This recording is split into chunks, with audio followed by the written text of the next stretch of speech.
of the University Women's Network here at NUI Galway, which is responsible for organising today's event. And may I say, it's great to see so many of you tuning in for it, both from within the university and beyond. The purpose of the Sheehy Skeffington Distinguished Lecture Series is to acknowledge the courage and the persistence shown by Micheline Sheehy Skeffington in speaking up to the injustice shown to women here at NUI Galway. It's very hard to speak truth to power. It's arguably so much harder to do it when that power includes your friends, colleagues, and your employer. In doing what she did, Micheline changed this university, but much more significantly, she and the 5 women who followed her changed the whole Irish higher education sector to all our benefit. I'd like now to take a moment to explain how we're going to proceed. I'm going to hand over shortly to the President of NUI Galway, Professor Cloonan O'Hogarty, who will say a few words of welcome. And following him comes Dr. Micheline Sheehy Skeffington. Micheline's going to speak about her experience of fighting for justice and how her grandparents, Hannah and Francis Sheehy Skeffington, inspired her. When Micheline has finished her remarks, I'm going to introduce today's speaker, Dr. Tom Cloonan. Tom is planning on speaking for about 30 minutes and is happy to take questions afterwards. If you'd like to ask a question, please write it in the chat function at the side. And while we can't promise to answer every question, we'll do our best to address the main issues that you raise. So I'm going to hand over now to the President of NUI Galway, Cloonan O'Hogarty.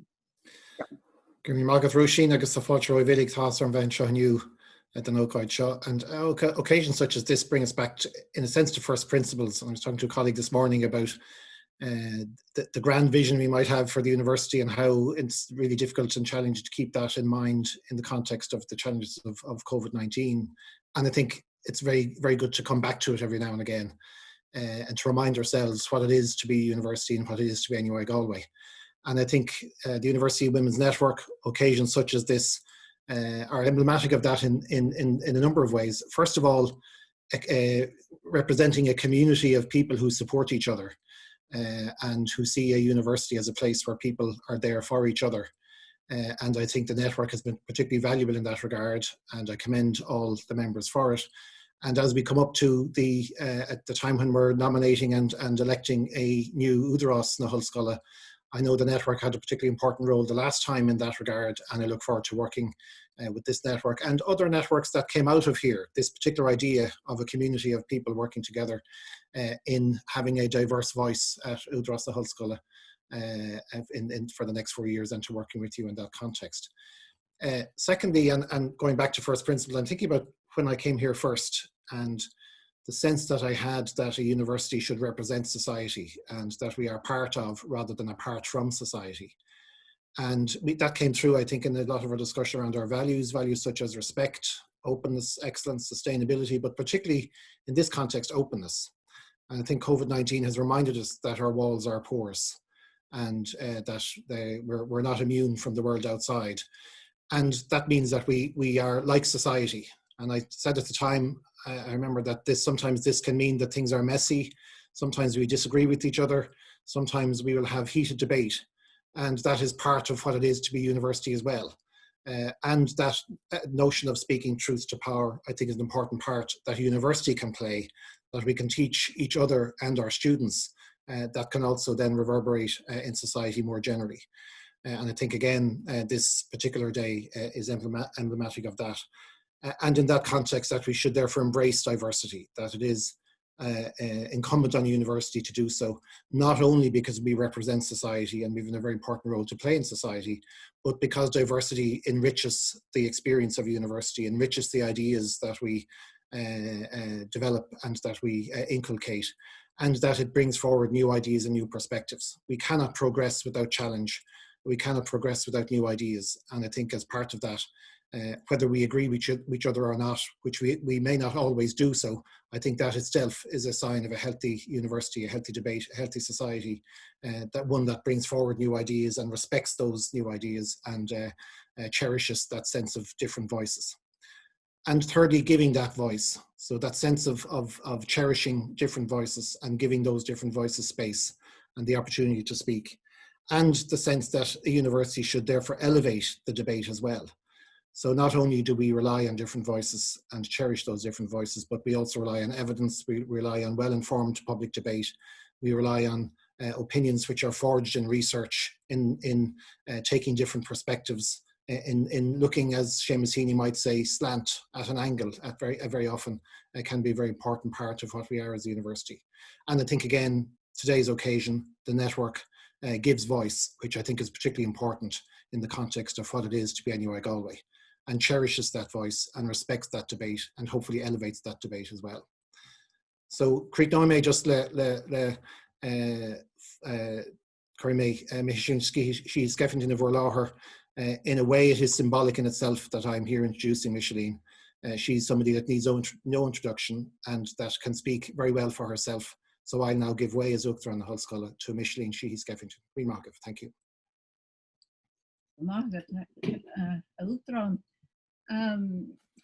Yeah, I totally agree. I think universities are about debate, discussion, and just came to mind the Leonard Cohen lines. You know, it's the crack that lets the light in. If things, you know, become imperfect, then you suddenly are able to move and do something about it. I think, as Roisin said, people should know that I took a case against the university, and I won a case for lack of promotion to senior lecturer.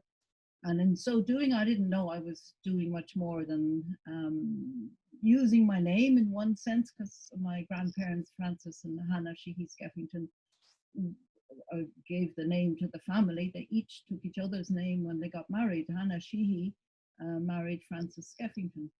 So I knew that there might be a headline, suffragette, as my grandmother was, suffragettes or suffragists. My grandparents' granddaughter takes case. It ended up being a little bit more than that, not least because I won the case. But I also should pay tribute to the 5 women, because actually me winning the case was an achievement, and great to get it and that. But the campaign and what actually helped us move on as a society in academia really was the campaign to try and have them promoted, to get them over the line, because I knew that, like me, they deserve promotion. So that was it. And I just want to share briefly something which I think will just say it, except that I don't know if I really wanted to stay quiet. But I really felt when I was taking the case and even going through the whole campaign, that my ancestors, my grandparents, Hannah and Frank, but also my parents, Owen Sheehy Skeffington and André, my mother, André Denis Fontaine, who was French, but they both, in fact, also, as well as my grandparents, stood up to a lot and put themselves through a lot of difficulty just to keep the truth out there. My grandparents put their lives in danger through hunger striking. My grandfather lost his life, not for his principles, but effectively because he was outspoken, murdered by Captain Bowen Coldthirst. And Hannah went on hunger strike and toured the United States to tell the truth about what happened to Frank. But my father also, I suppose, having inherited that, he was 7 when his father was murdered, and he took on board the sense of justice and how he needed to honour his parents and take on things publicly often, and very unpopular at the time, was challenging the church, not for the religion, but just for its authoritarianism. And that was one of the things that he felt very lonely at times, and yet he did it. So in a way, I felt, well, gosh, with all that, what little have I to lose but to take my case. And it wasn't that hard for me in the sense I still had my job. I wasn't going to be thrown out. And in fact, my colleagues were all very gracious. Anybody who really disliked me had the good grace not to confront me. So it was not that hard.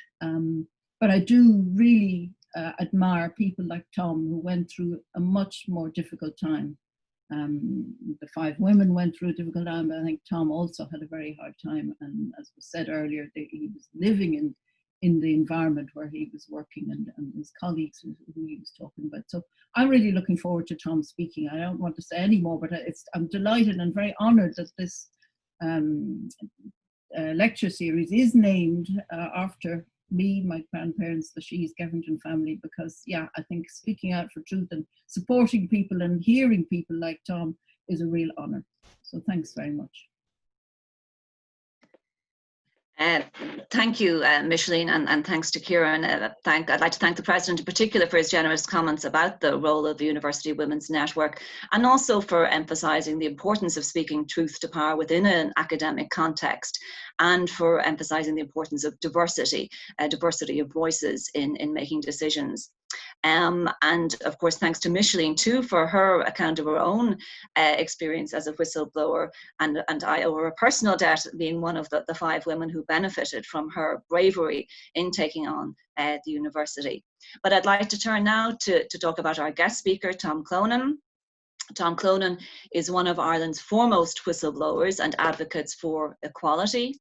His doctoral research, completed in 2000, exposed disturbing levels of harassment, bullying, and sexual assault within the Irish Defence Forces. And these findings made for uncomfortable reading for many of his colleagues in the army.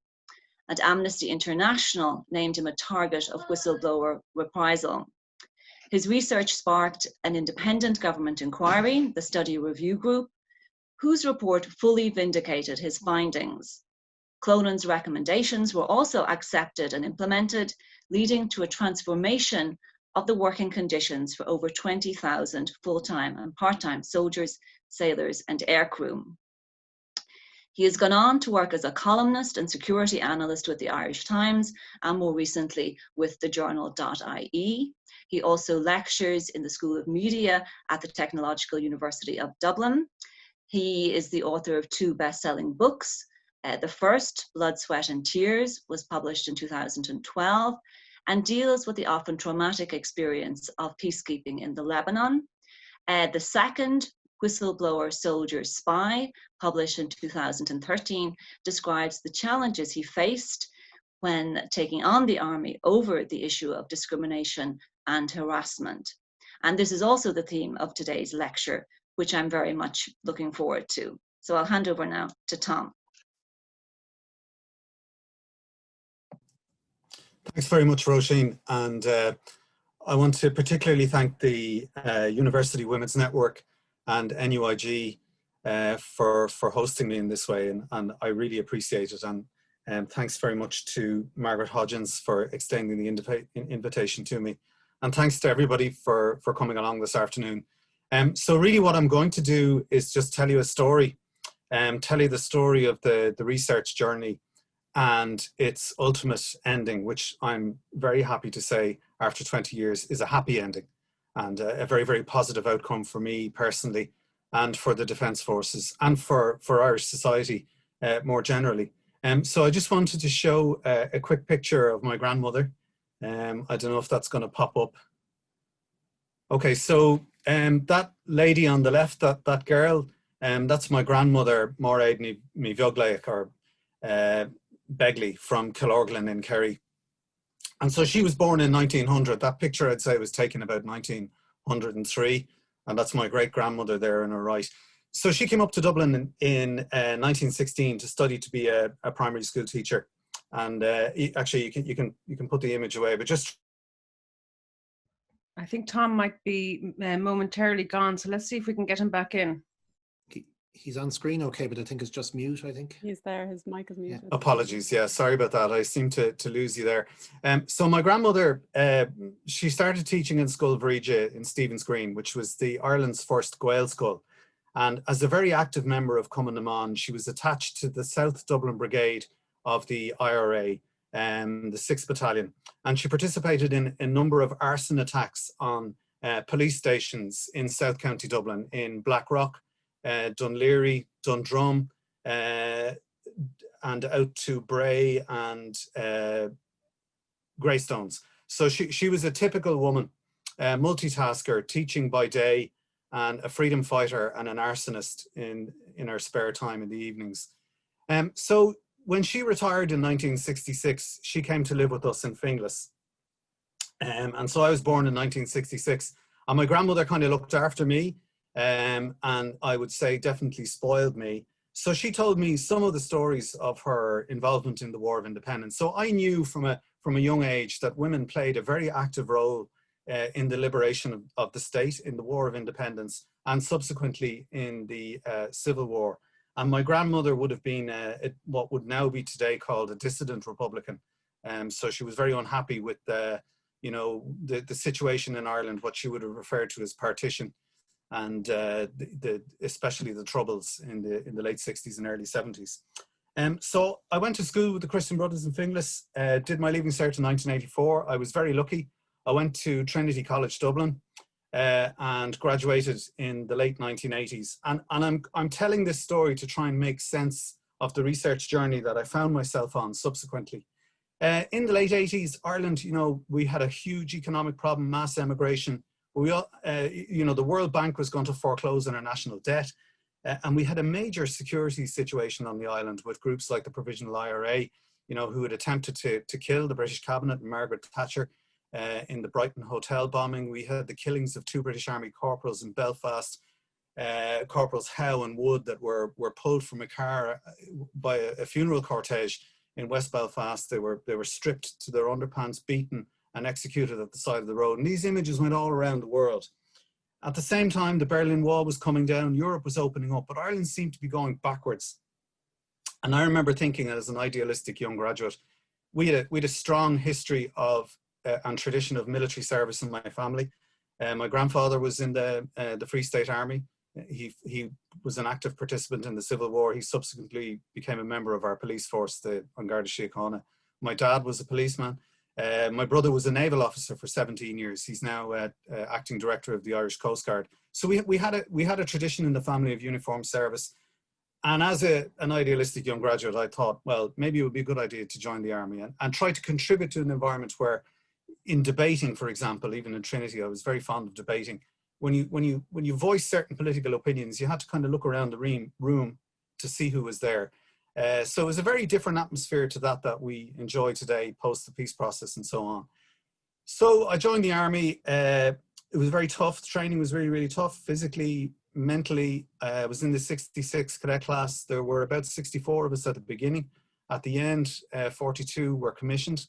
And I was very proud of the fact that I was the smallest member of the cadet class. I was also the oldest member of the cadet class. Some would say I was the grumpiest. And I came 6th. So I was very, very proud of that achievement. And your placement in the class is very important in kind of Defence Forces culture in terms of your army number, because well, I suppose in the early part of your career, it determines your seniority. So as an army officer commissioned in 1991, most of my class went off to Galway to do their degree. Others went to do their flight training. But I'd already been to university, so I was straight away in an operational environment. And at that time, we had a major security problem on the island. It was before the ceasefires. It was before the Good Friday Agreement. And I participated in some what were called then aid to the civil power operations. So I suppose from the point of view of a researcher, my status as a researcher later in this story, I was a complete insider in the organization. I was a valued member of the organization. I was fully and completely accepted by my colleagues. I was highly regarded. And was given command responsibility in those armed support operations to our police force. And one of the things I noticed back then during that part of the Troubles in the early 90s, that, if you were to look at the top 10 most wanted terrorists on the island, for example, at any given moment back then, at least 1 or 2 of them were women. So I knew that women played a hyperactive role in subversive or terrorist activities on this island, and that they graduated towards leadership roles within those organizations. Now, the Provisional IRA wouldn't have used the term, but they certainly were an equal opportunity employer.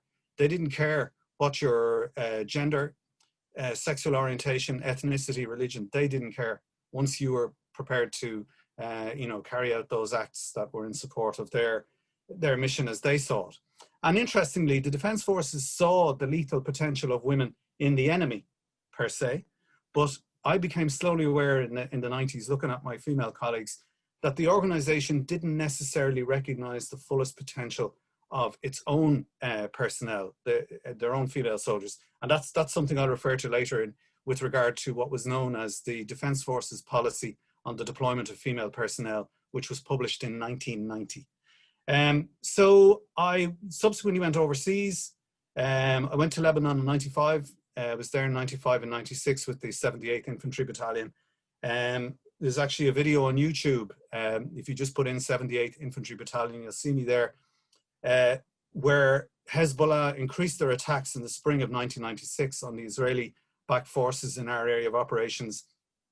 And it led to a dreadful escalation in violence. And the last month of that deployment, in March and April of 1996, the Israelis launched a punitive operation against the people of South Lebanon called Operation Grapes of Wrath, in which hundreds of innocent men, women and children were slaughtered in the Irish area of operations. And that for me was a critical moment in my formation as a young man, as an army officer, you know, to witness and see that level of violence at first hand, and to see the impact of, you know, airstrikes, helicopter gunship attacks, artillery strikes from positions like Gate 14 Alpha, Gate 12, on innocent men, women and children, and to see the manner in which women bore the brunt of that conflict. And very often as a journalist, I'm conscious of the fact that conflict is often told by journalists in terms of, you know, military technology, the language around military engagement, without really ever referring to the awful reality of contemporary combat and conflict, which is fought in the urban environment and which involves innocent civilians. That trip culminated in a massacre of civilians at a place called Cloonan, and a then unknown Islamist extremist called Osama bin Laden saw the images of the slaughter at Cloonan, where 117 men and women and children were killed in one incident. And he issued a fatwa on the United States based on the incidents at Cloonan, and actually cites Cloonan in his fatwa. A number of years later, Mohammed Atta and others flew the aircraft into the Twin Towers in the attacks on 9/11. The Americans subsequently invaded Afghanistan and Iraq. The global war on terror was launched, and the rest, as they say, is history. And we're still living with the sequelae of that violence. You know, children, families drowning in the English Channel, in the Mediterranean, attacks in Nice only yesterday, where a woman was decapitated in a church in Nice and 2 others murdered. So I began to understand that violence begets violence. And I suppose to some extent I began to feel that really what was the military, you know, a long-term career for me, or a long-term process. I would say that whilst we couldn't stop the slaughter in South Lebanon as Irish peacekeepers, as human shields, we certainly helped to save hundreds and thousands of lives. The reason why I tell you this is because, again, you know, as a member of the organization, as a commissioned officer, I had command of troops at home and overseas in very, very volatile, high-tempo operational environments. I was highly regarded in that respect, given that responsibility. And, you know, I enjoyed the respect of my colleagues, my superiors and my subordinates. In 1996, I decided then to do a PhD based on the experiences of my female colleagues. Now, the Army is a very, very hierarchical organization. So in order to do that research, I had to apply through my commanding officer in writing for permission to conduct such research. So I did that, and in 1996, at the level of the General Staff, the Director of Training for the Irish Armed Forces gave me written permission. He sent me a letter in which I was given permission to carry out the research, but he imposed a number of conditions, one of them which included that any time off necessary I'd have to organise myself, so I'd have to come out of my annual leave. I'd have to pay for the course of study in DCU myself, in Dublin City University, and that the work could not be published. And that was to prove a major stumbling block later on in the research process. Now, in addition to that oversight from the military authorities and being subject to military law as a researcher, I also had to apply, as all PhD students do, to Dublin City University for permission to carry out the research. You know, to apply, put my proposal in. This was considered by the Postgraduate Research Committee. It was put through the Ethics Committee and the Oversight Committee of Dublin City University. And eventually my proposal was accepted and I was taken on to the MPhil register as a research student in Dublin City University. And with all of the oversight from my supervisor, Dr. Maggie Gibbons, and all of the normal oversight that you would expect as a PhD student by research. So every year I had to do a report to the postgraduate studies, the postgraduate research committee, where I reported on my progress. And this is where, and I will focus in on the findings and the conclusions of the research subsequently, but just in terms of the methodology and my status as a researcher, when I began the research in 96 and 97, I confined myself to an audit of all written documents within the Irish Armed Forces as they applied to female personnel. Every Defence Forces regulation, standard operating procedure, every memorandum, everything that applied to the service of female personnel, right out to the Defence Acts, national law, international law, European law, as it applied to female personnel in the military. And it became apparent by comparing the status and roles assigned to female personnel in the Irish Armed Forces. When you did a comparative analysis with the US military or the British Army or other NATO armies, that there were some very, very significant differences between the workplace environment for women soldiers in Ireland in the mid to late 1990s than elsewhere. So, for example, the deployment policy for for female personnel in the Defence Forces, it contravened national law. It contravened. I'll just have a list of some of the laws that it contravened. It explicitly contravened the United Nations Universal Declaration on Human Rights with regard to its aspirations for men and women, the European Social Charter of 1961, the United Nations Declaration on the Elimination of Discrimination Against Women of 1967, the Geneva Conventions of 1949 on the status of male and female personnel in the military and their combatant or non-combatant status. Article 235 of the European Economic Treaty against women of EEC 207 1976, the Anti-Discrimination Pay Act of 1975, the Employment Equality Act of 1977, and the Employment Equality Act of 1998. It also contravened aspirations contained within the Irish Constitution as it applied to its aspirations for men and women, particularly in the workplace and moreover within the public service. So I think you may be getting the picture in terms of what I discovered in that first initial phase of the research was an almost pristine gender division of labour within the Irish Armed Forces, where women were assigned feminine work.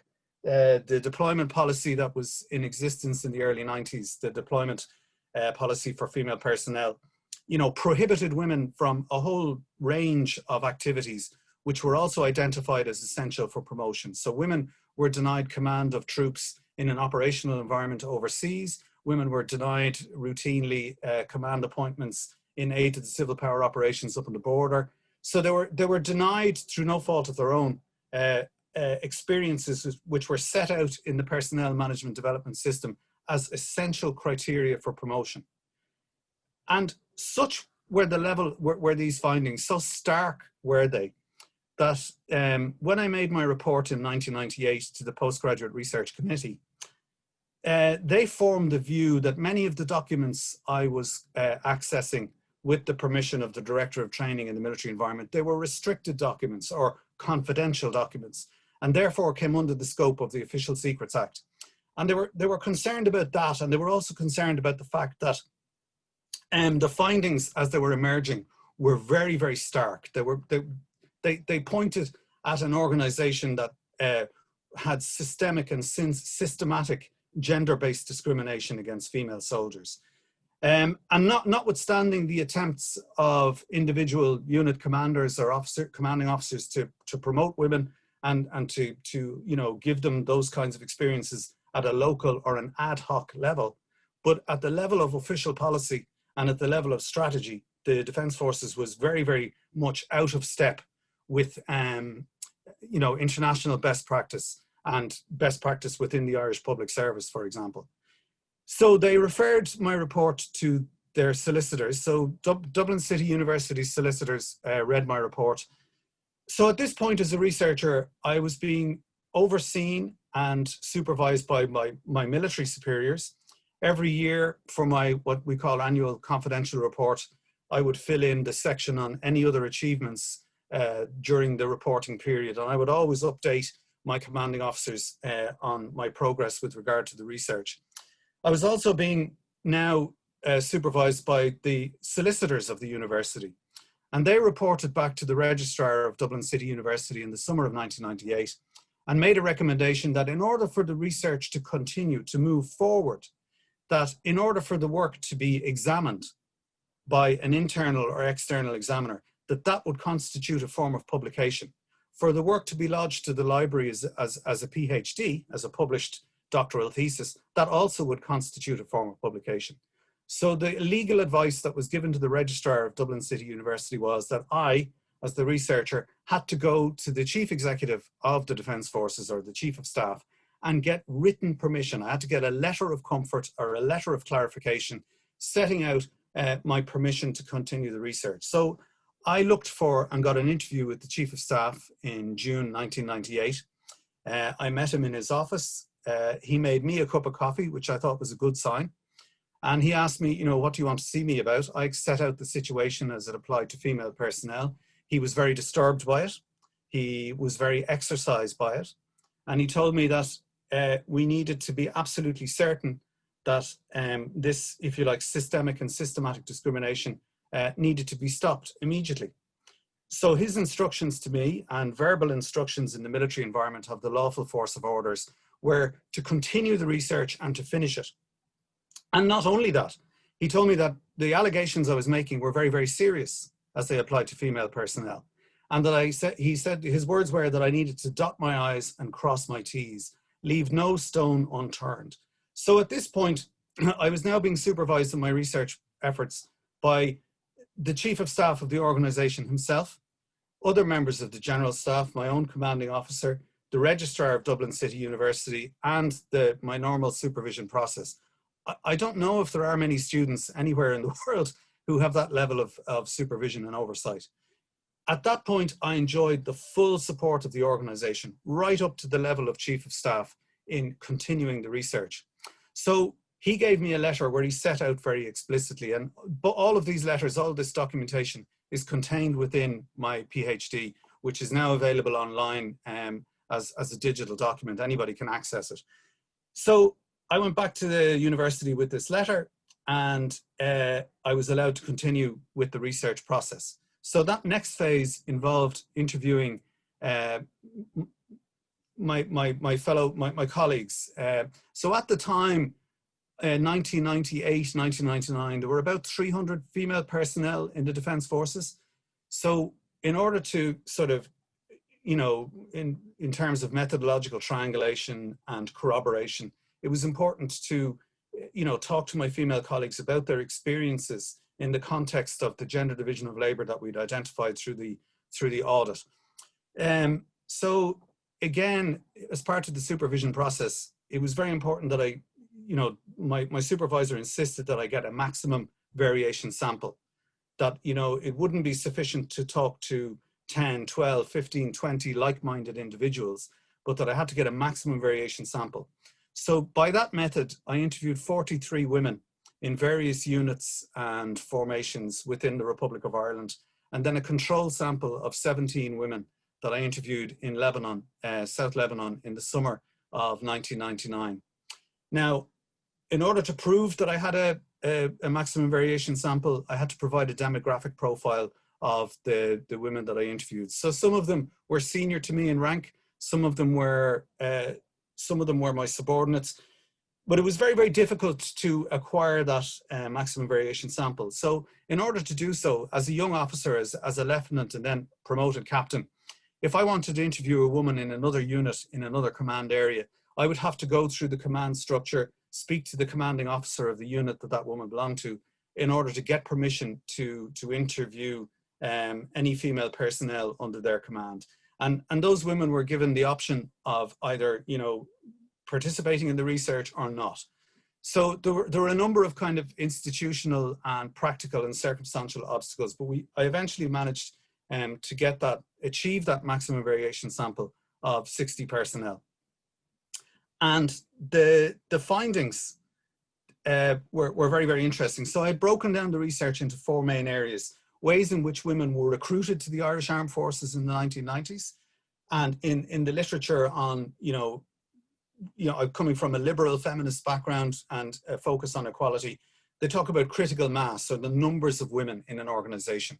So in looking at the recruitment process and speaking to women about their experiences, it became clear that the numbers of women in the Irish Armed Forces then were actually quite low by international comparisons. So it was about 3% of strength, whereas the NATO average would have been about 15%, as high as 20% in the US military, looking at the reserves.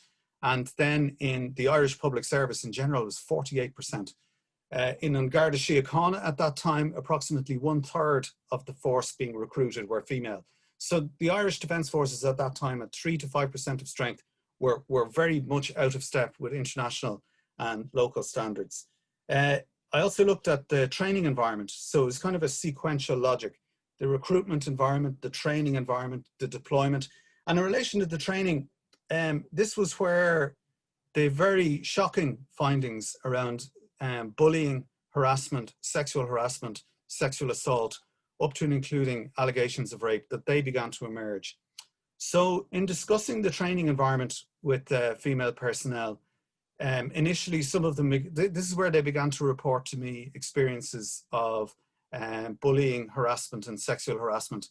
Now, I have to be absolutely clear, this was not a research question that I had set out to investigate. This was not something that I had anticipated. It was an unanticipated outcome of the research process. I had never been bullied in the Defence Forces. I had never been assaulted. I had never been sexually harassed or sexually assaulted. So these were phenomena that I didn't believe that they existed. I didn't know, as I assume many of my fellow officers were unaware that this environment was evident.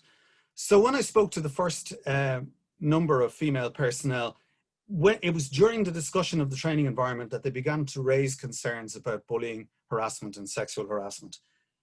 I reported this back to my supervisor, and in consultation with my supervisor in DCU, she came to the conclusion that this was a categorical imperative in ethical and moral terms, that this was something that, we couldn't just include as a footnote, but we had to address this absolutely full on. So I then took the Health and Safety Authority's guidelines on bullying in the workplace and used those criteria to frame a more kind of organized or coherent set of questions around bullying, harassment, sexual harassment, and violence in the workplace. And when we reached the end of that process, out of the 60 women that I interviewed, 59 reported some form of bullying, harassment, sexual assault, or rape.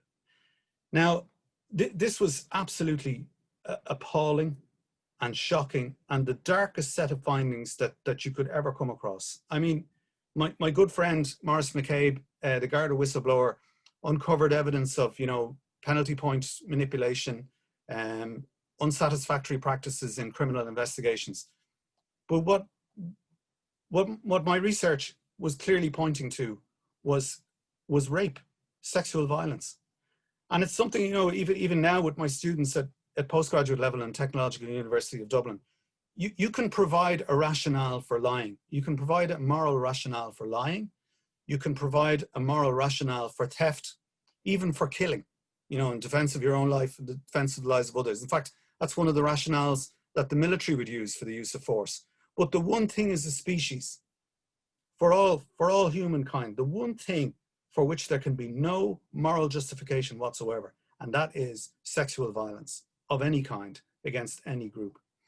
Interestingly, the literature back then in the late 90s, and this is 20 years before the hashtag #MeToo generation, was that if you have a set of circumstances in the workplace or in society more generally, where a group is discriminated against routinely and robbed of institutional power or personal power, social power, professional power, they become more vulnerable to violence and sexual violence. So what I found in the doctoral research into the Defence Forces was an almost pristine example of an organization that routinely discriminated against women, and in doing so, left them vulnerable in an environment where they were more vulnerable to sexual violence and sexual assault.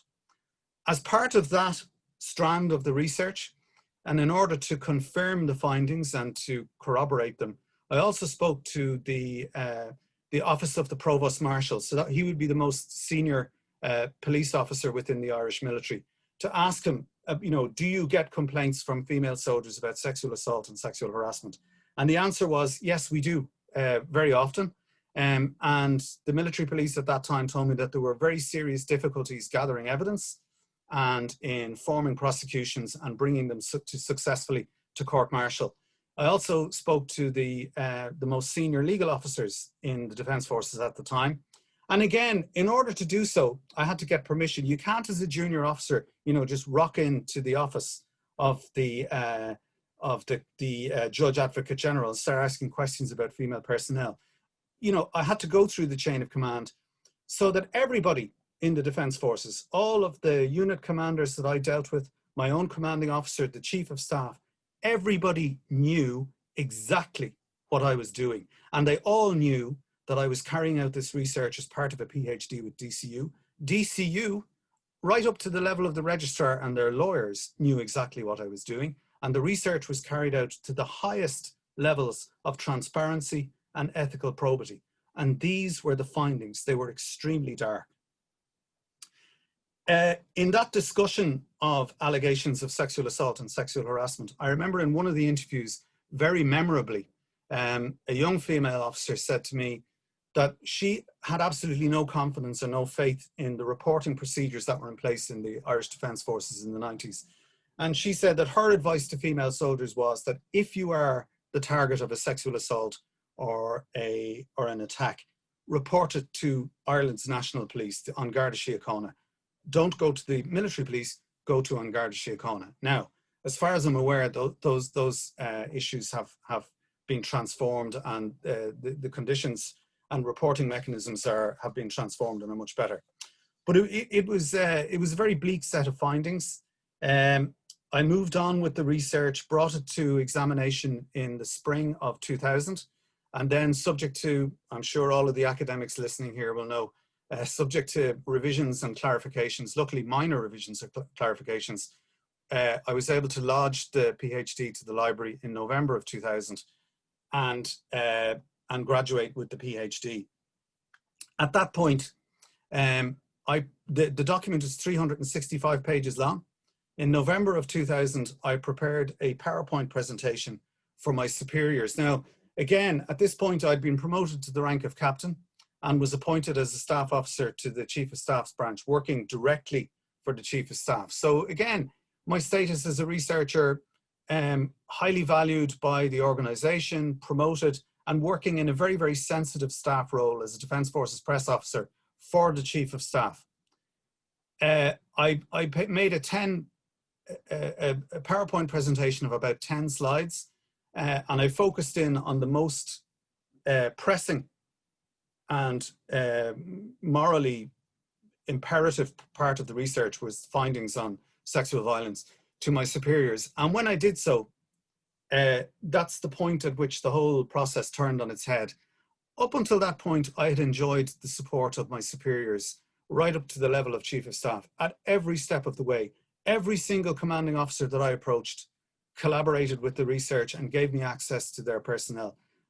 All of the women, with very few exceptions, were very keen to talk to me about their experiences. And actually, one of the findings of the research was that of the 60 women I interviewed, only one had ever been consulted about any aspect of their service as a female soldier.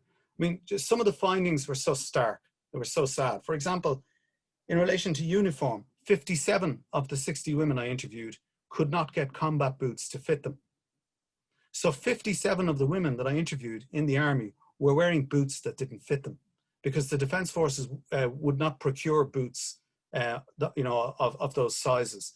I mean, it was just an extraordinary experience. Now, when I reflect back on that as a parent, as a grown-up, as an adult, the bravery of those women, the integrity of those women, you know, and they spoke to me in section rooms and orderly rooms and offices up and down the country and across in South Lebanon. And some of them told me things that they had never told their significant others, their lovers, their partners, or their families. And yet they all came into work every day and put on their uniforms and were the best soldiers, sailors, and aircrew that they could be, even though they were operating in this, you know, extremely hostile environment. When I presented the research to my superiors, in that moment, I got a very, very cold reaction from my superiors and my friends. And I was told basically, I don't want to repeat the language that was used, but I was basically told to fuck off. I was told that I was, and again, apologies about the language, but I was told that I was full of shit. I was told that the research was nonsense, that it was a fabrication, that I'd made the whole thing up. And I could not progress matters with the general staff. I retired to take up a lecturing job in the Institute of Technology sector. And in the summer of 2001, a freelance journalist called Declan Power, who was a former soldier, and he was an MPhil student in Dublin City University and a part-time lecturer there. He was a freelance journalist with the Sunday World. He was doing a story on allegations of rape at a reserves training camp in the Glen of Amal. And when he was covering the story, a number of female personnel that he spoke to said, there's a doctoral study by Tom Cloonan in the library in DCU, you should have a look at that. Declan called me and said, is this true? I said, it is. I spoke to my former colleagues in the Defence Forces press office and gave them notice that this was going to be covered in the Sunday World, and the story broke. When the story broke, it became a national story. It was covered by the national press, broadsheet and tabloid. It was covered widely on television and radio. The Chief of Staff issued a press statement in which he said that he had no knowledge of the research. The staff officers at Defence Forces headquarters gave dozens of interviews on television and radio and newspapers in which they alleged that I had falsified the research, fabricated its findings, and that generally I was a bad person. So my reputation in the summer of 2001 was destroyed as an academic, you know, of integrity and ethical probity. Unfortunately for me, in that year, I don't know if any of you will remember this, there was a big scandal in University College Dublin in the Smurfit Graduate Business School, where their head of MBA programs, Professor Gary Santry, was found to have falsified his PhD. He had no PhD. He claimed he had one from Notre Dame. He didn't. And it was also discovered that his degree from Southern Methodist Universities, his master's degree and his primary degree, were also false, that he didn't actually have those qualifications. So unfortunately, while that story was a huge story in 2001, it was also emerging that it was being alleged by people in senior leadership roles in the armed forces that I had fabricated my own research. So I was invited to a meeting by a member of the leadership team of the Institute of Technology, and I was told, you were hired on the basis that you have a PhD, but unfortunately, when we read in the newspapers and hear on the radio that you fabricated it, I was given notice that I would be entered into a human resources process, and that so suddenly I found myself in a position where my reputation was destroyed publicly, and also I was going to lose my job and lose my livelihood. In addition to that, I started to get threatening phone calls from former colleagues, threatening me with all sorts of things, including prosecution under the Official Secrets Act, which is a criminal offence. And I was told that a file would be prepared for the Director of Public Prosecutions, and that I would face criminal prosecution under the Official Secrets Act. So at that point, as an academic starting out on his career, I feared for my reputation, I feared for my job, my capacity to earn a livelihood, and I also feared that I might lose my liberty. And I see Professor Kate Kenny's joined us there. In the literature and in Kate's book, you know, it's very clear, I didn't have the term whistleblower or whistleblower reprisal at that time. But in fact, that's what was happening. I didn't have those terms. So I was experiencing whistleblower reprisal. And one of the aims of whistleblower reprisal is to existentially destroy the identity of the person bringing forward or speaking truth to power, to destroy my reputation as a military officer. So I was never, nor have I since been referred to by my rank. I was always referred to in the third person as Cloonan, or, you know, never acknowledged as a member of the organization, which up to that point I had enjoyed, you know, status as being a valued member of the organization, working at the heart of its most sensitive operations. They tried to destroy my identity as an academic and a researcher and a person of integrity. They tried to destroy my reputation as a citizen and as a good member of society. And all of this was done, as cited by Transparency International Ireland, as a textbook case of whistleblower reprisal, was to rather than deal with the findings of the research, was to destroy me as a person in order to make the allegations or the findings somehow go away or disappear. And sadly, over the years, we've seen many organizations and institutions within the Republic of Ireland embark on a similar course, most notably with my friend Maurice McCabe. So at that point, myself, you know, I had two small babies.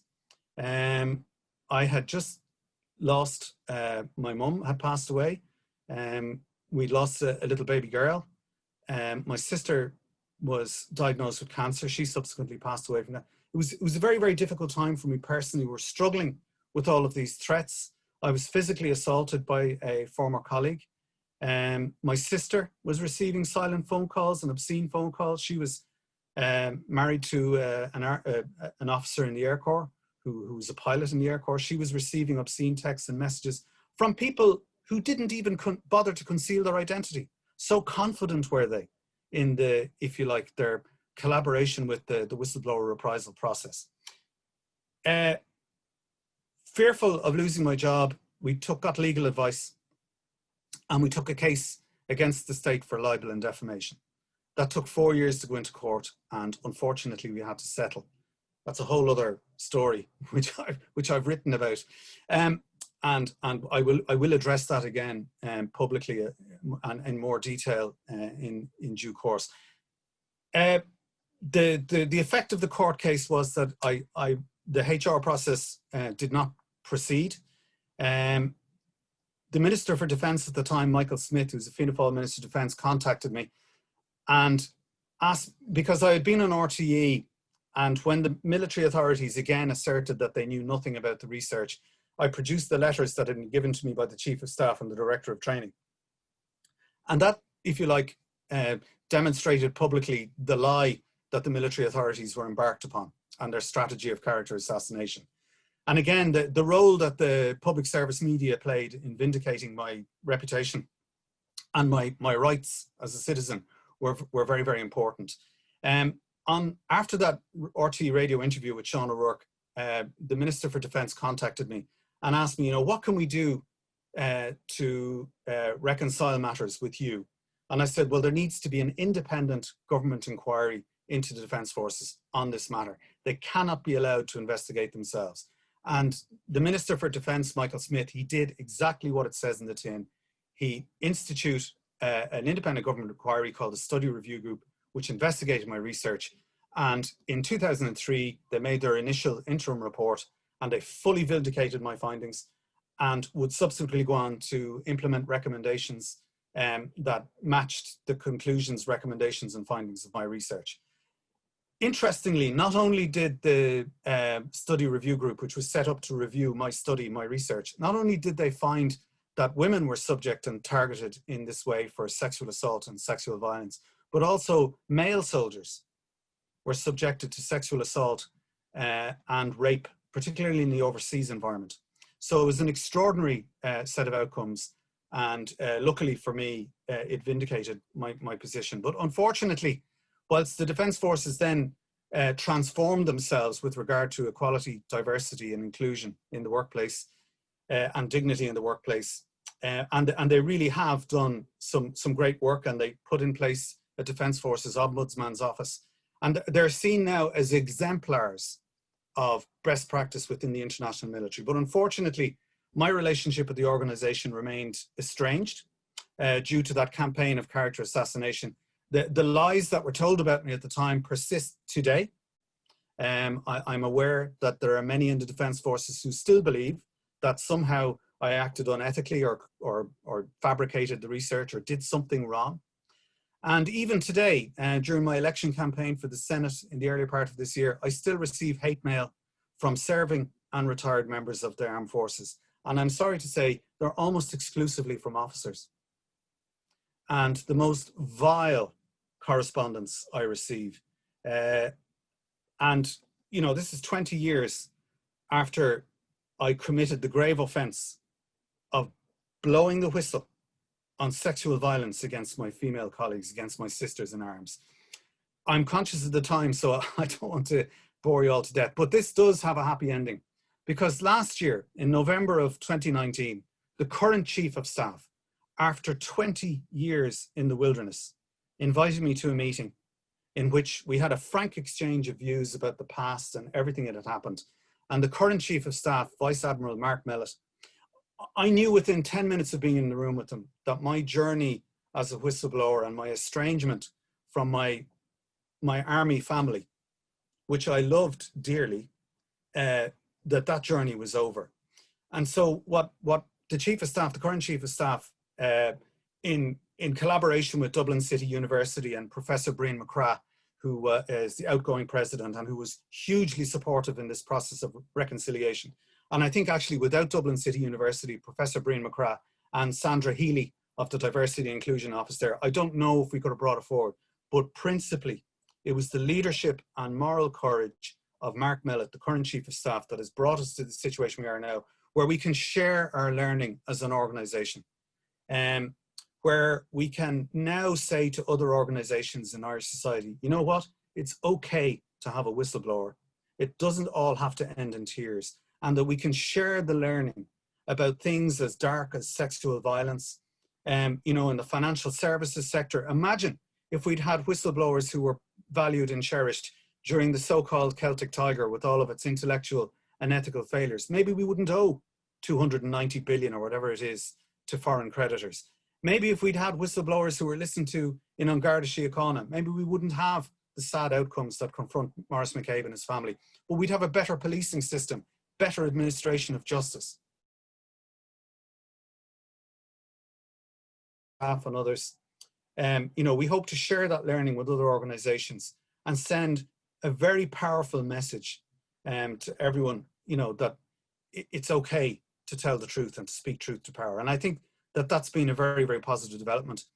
But I just want to conclude on one thing.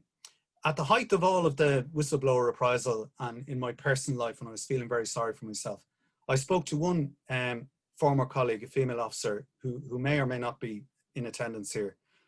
And I was telling her, you know, I've lost all my friends. You know, I've lost contact with my family. And she said, well, Tom, you know, join the club, because I was never welcome in the first place.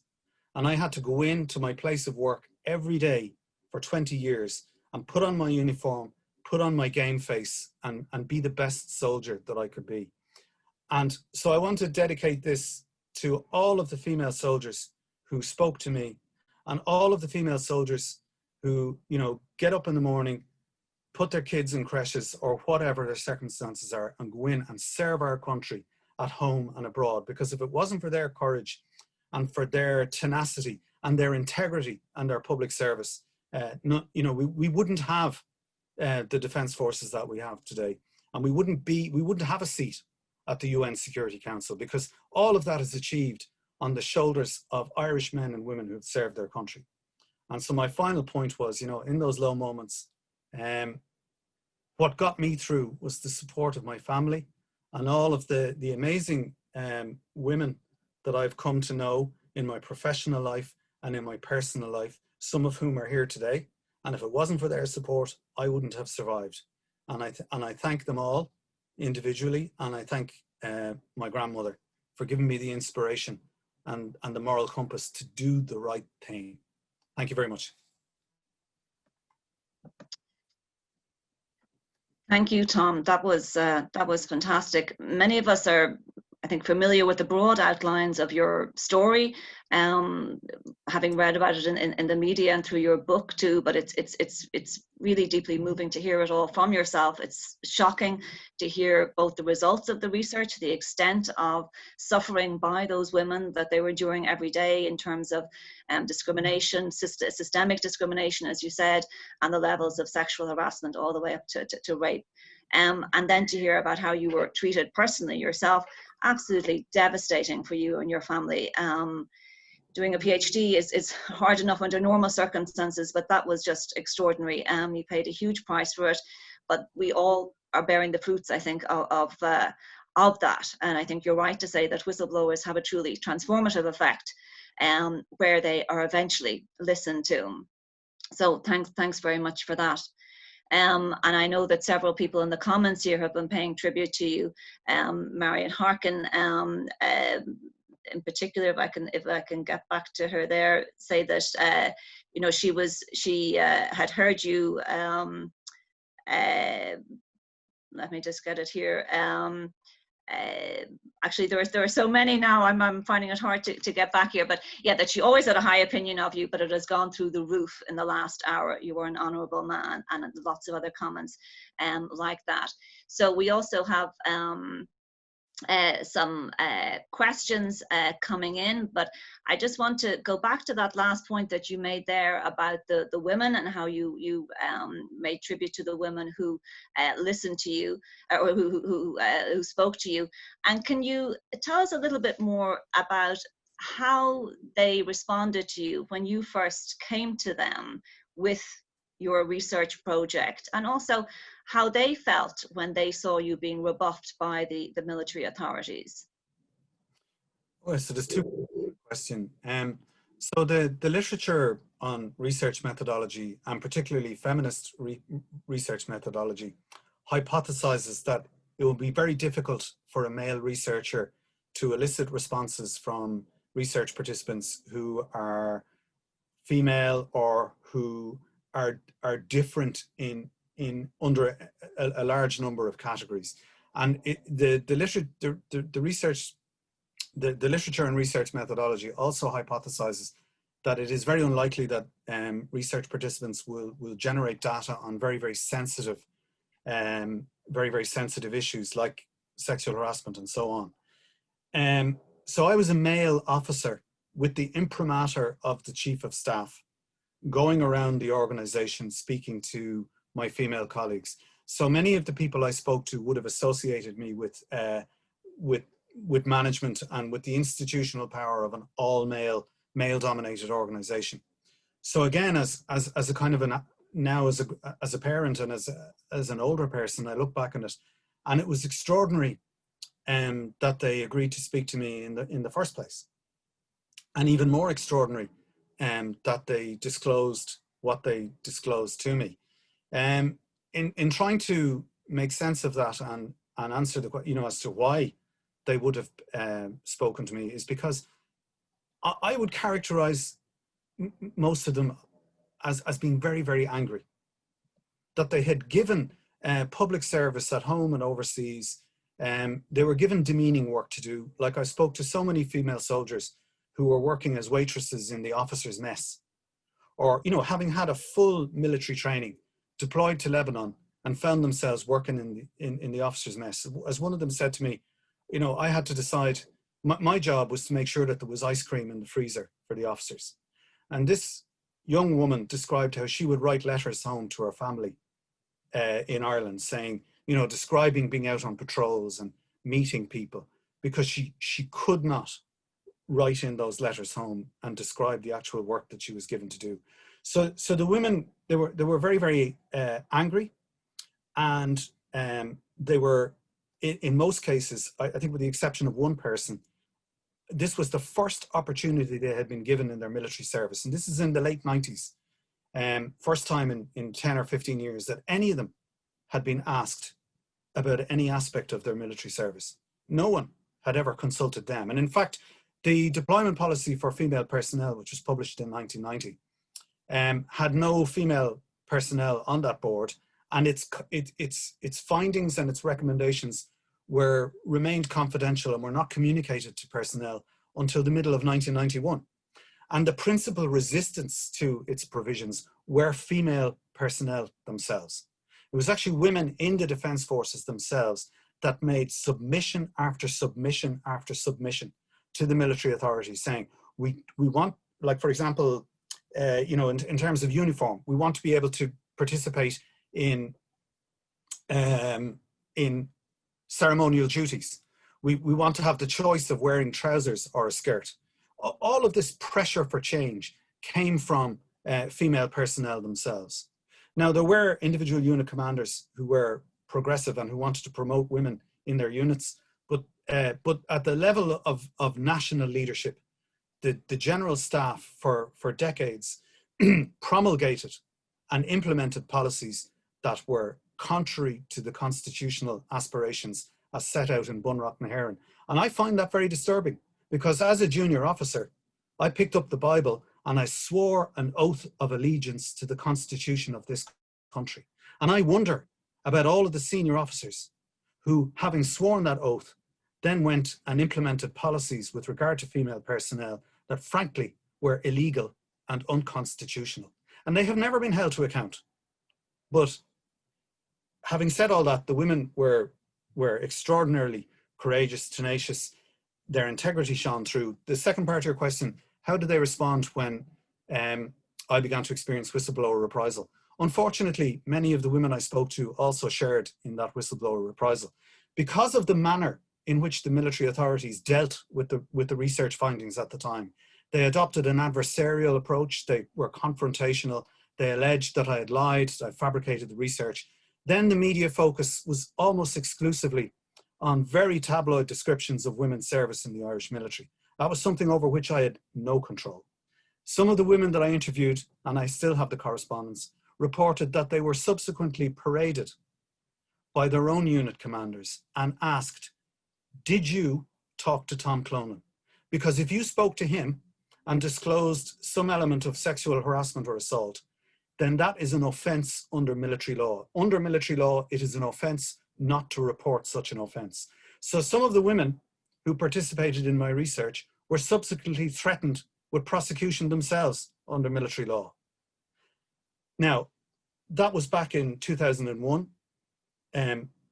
Matters have moved on considerably since then, but unfortunately, that is what happened. So I think a lot of the women that participated in the research found themselves subsequently under increased hostile scrutiny as a consequence of the way in which the matter had been handled by the military authorities and the general staff at that time. And that, I suppose, you know, added in, it just made it more difficult for those women. But again, that was something that was completely and utterly outside of my control. And it's something that, because right up until the moment I presented my findings, I believed that I had the full support of my colleagues and my superiors. And I had no reason to think otherwise. So everything that happened after that was just, I was in complete shock. It was new territory to me. I had no guidance. We didn't even have the term whistleblower or whistleblower reprisal. I survived purely on the basis of support from my family and from my network of supports, and from the legal profession, from senior counsel Pauline Martin Quinn, from my solicitor Sean Costello, who subsequently went on to represent Maurice McCabe right up until the conclusion of his process. At my suggestion, it was like terra incognita. I had no idea what was going to happen next. I was terrified by it. I would prefer to go back to South Lebanon and be caught between Hezbollah and the Israeli-backed militia than to ever find myself the subject of such vicious reprisal from my former colleagues and friends, my former family. But I just want to be absolutely certain, though, the current Chief of Staff and the hand of friendship that he has extended to me has really helped me and my family, you know, to put this behind us and to try and move forward. But more importantly, to try and share the learning so that this never, ever happens in any other part of Irish society. You saw recently Evie Nihulavan's experiences in UCD. You saw the experiences of Micheline in NUIG. I mean, gender-based discrimination and gender-based violence, my goodness, you think of the events of the last 2 weeks with women and children being murdered in their homes. It is a major problem in Irish society. And if we can share the learning about that, then hope maybe if we can help even one girl, one boy, or one young man, you know, it'll all of that will have been worthwhile. But Mark Mellett and his leadership and the general staff are instrumental in bringing that forward. Thanks. Somebody was asking there about if it would have been at all possible for a female researcher to do what you did, but I think you're suggesting that that really wouldn't have been that feasible at the time, that there was so much hostility towards the actual content of your research and to women generally that that would have been next to impossible. Is that right? I don't think so. I think actually one of the good things that the military authorities have done as part of their corporate transformation, as it were, every army officer now, when they do what's called the command and staff course, they do a course for promotion to senior rank. And it is now a master's in military leadership in partnership with NUI Maynooth and I think with other universities.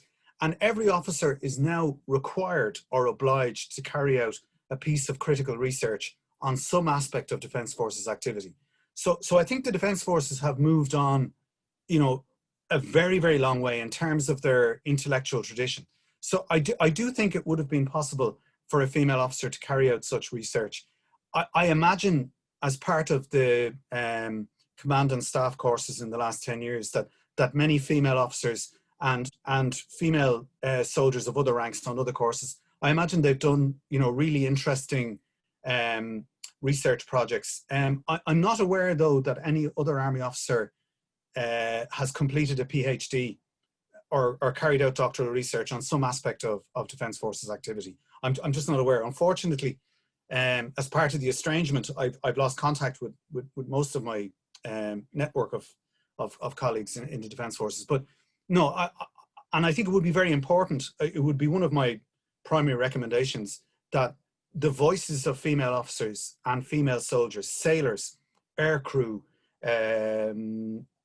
soldiers, that those voices be heard and those stories be told, because, you know, we've got ship's captains, women as ship's captains in our naval service down in the Mediterranean, pulling refugees from the water. We've, you know, search and rescue pilots, female pilots in the Air Corps, operating hundreds of miles off the west coast, you know, winching trawlermen off the decks of trawlers in Atlantic storm force conditions. There's a wealth of information there and stories to be told, and I think women are those that should be telling those stories. I mean, do you think now that women in the Irish Armed Forces feel secure? I mean, has enough changed, do you think? Well, I think from a kind of a policy perspective, the Defence Forces has a robust equality statement, mission statement.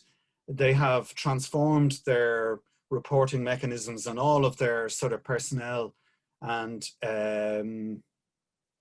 HR processes, so that it's much improved. But I don't know the answer to that question, because because of the reprisal and the isolation, it is only recently that I've come back into contact within the organisation. And there is still some resistance at senior levels to this rapprochement and this reconciliation.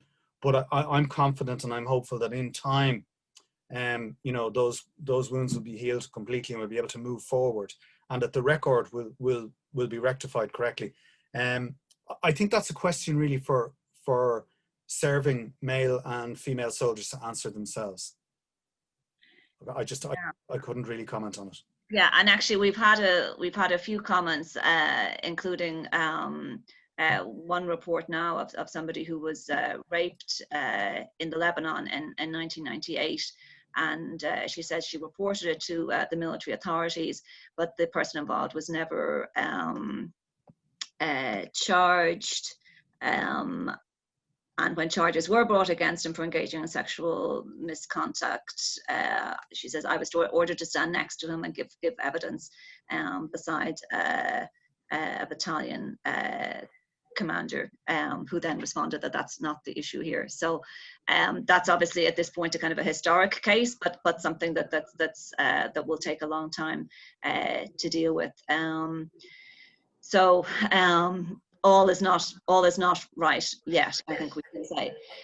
In terms of your role as a whistleblower, and I'm conscious that we should really, we've already gone way over time. I mean, do you think the official, the Protective Disclosures Act has made things easier for people like you and Maurice McCabe, for people who in the future will be bringing these kinds of cases, to bring these to light? I think it is a big step forward. I note, though, unfortunately, in the wording of the Act, that there's a sort of an assumption in the Act that the whistleblower will lose their job. So there's a kind of a scale of compensation set out in the Act for people who speak truth to power. And, you know, I've always thought, in light of all of this experience, you know, what do I say to my children who are now teenagers and young adults? Because every fairy tale and every folk tale that you hear as a child, you know, on your parents' knees, tell the truth. And if you do the right thing, you know, you'll be rewarded. And people who engage in wrongdoing and acts of evil will be punishment. But unfortunately, many times in Ireland, when you do the right thing, you find yourself subject to very hostile scrutiny and reprisal. But that...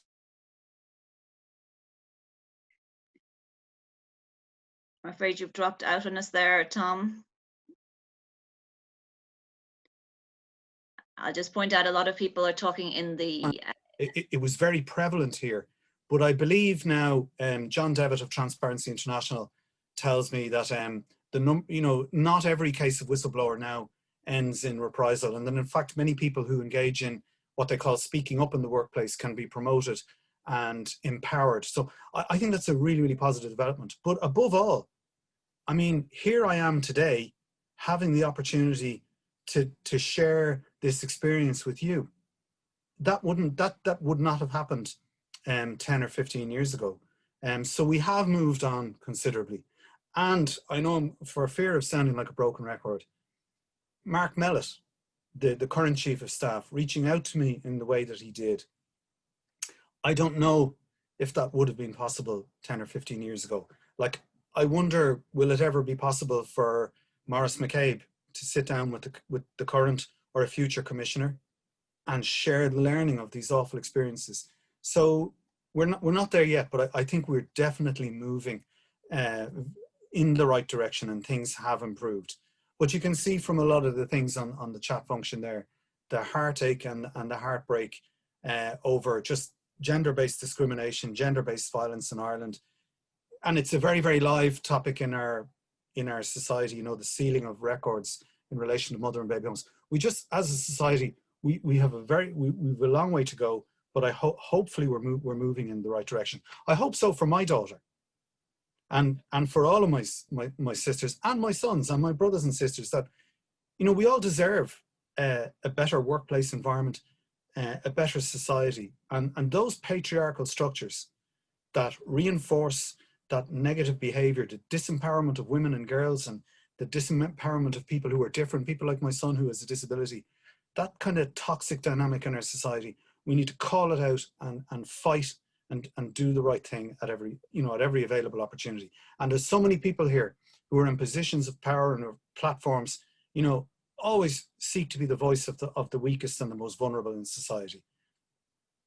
Well, thank you, Tom. I think you're a tremendous example of what can be done when somebody speaks up. And even if the process is imperfect and incomplete, lots of people are pointing to the fact that, you know, legislation is one thing, implementation is another, cultural change is another. I think the whole notion of whistleblowing has become one that's familiar to people now. It's a concept that's out there and is seen in very positive terms by a lot of people. So I think you've done a tremendous service to us all, and I think it's also fitting that we pay tribute to all the women in the army, some of whom are here too, and for their service day in, day out under what seems like absolutely impossible conditions. And we're very grateful to all of you for what you're doing for us as women, and also as members of the Defence Forces. So thanks to all of you. So I'm afraid I'm going to have to bring matters to a close now. And in addition to Tom Cloonan, I'd like to thank the President, Kieran O'Hogarty, and Micheline Sheehy Skeffington for having spoke at the beginning, and also the various members of the committee, especially Margaret Hodgins, who suggested inviting you. And I should tell you that when she made the suggestion, there was overwhelming support, absolutely unanimous support. You seemed like a very fitting person to have in the tradition of, very much fitting in the tradition of the lecture and the example set by Micheline Sheehy Skeffington here in Galway. But as well as being a hero in that sense, you're also human, and we are sending you a hamper from the Cambridges to thank you for your contribution this afternoon. We really appreciate that the time you've taken out to talk to us, and it's, you know, it's a very emotional experience. I can see that. You know, it has been over the past 20 years, and we really appreciate you sharing that with us, and I think you're a very positive force for change. So we might see if we can either get everybody up there on screen and maybe do a Bula bus. Yeah, so everyone can turn on your mics and cameras now. That'd be great. And you can give a round of applause. And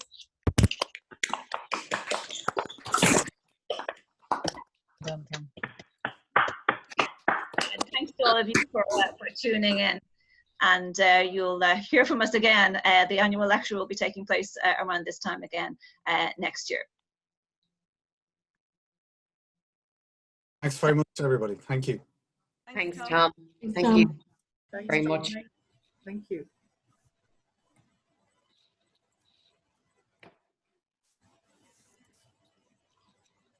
Thank you. Thank you.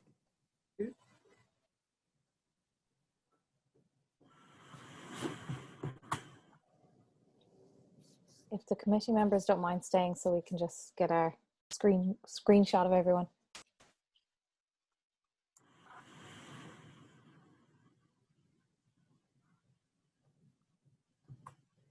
Do we need to stay or go, or what do you prefer? Well, you might stay here on just till we want to do a Grant. photograph. Okay, oh, Grant, yeah, right. Thanks very much, everybody. Thank you, Tom. That was amazing. Absolutely amazing. Yeah. Very, very powerful, Tom. Thanks, Micheline. Thank you.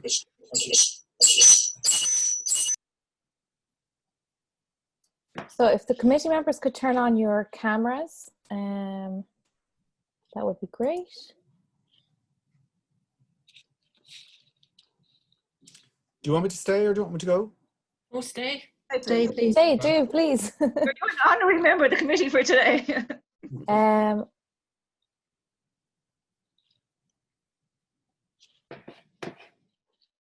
Just waiting for everybody else to leave, is that it? Yeah. Yeah. Be your speaker either.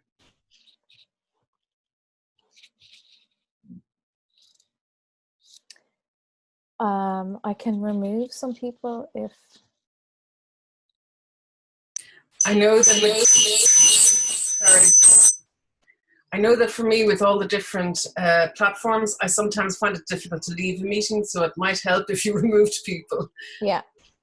Yeah, and sometimes people step out of the room and don't realize it's all over. Yeah.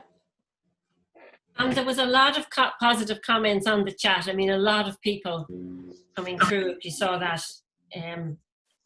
Yeah, it was very hard for me to manage the questions. There were very few actual questions. Yeah, there were very few questions. Really, a lot of people just expressing admiration. And yeah, I haven't had a chance to look at them, but so I couldn't really get a sense of I saw some very upsetting ones coming up. Yeah. But, yeah, but I think Roisin, it was very good on your finishing note to say that no, I mean, you know, it's not going to be perfect, but the process has well and truly started that you kicked off, and I think, yeah, it was really good, really inspirational. I'm just so shocked about the whole thing. I mean, it's just, no matter how many times you hear it, it's just so deeply shocking. It is, and some of the comments coming in were very upsetting. Yeah. Well, I think. I mean, look, you know, I mean, I read this literature a lot, but commentary about sexual abuse is particularly disturbing. You know, it really is disturbing when you read it and hear it. Well, because of the public nature of what happened, like over the last 20 years, I've had so much contact from people from all walks of life being targeted in this way, and you know, men and women, and you know,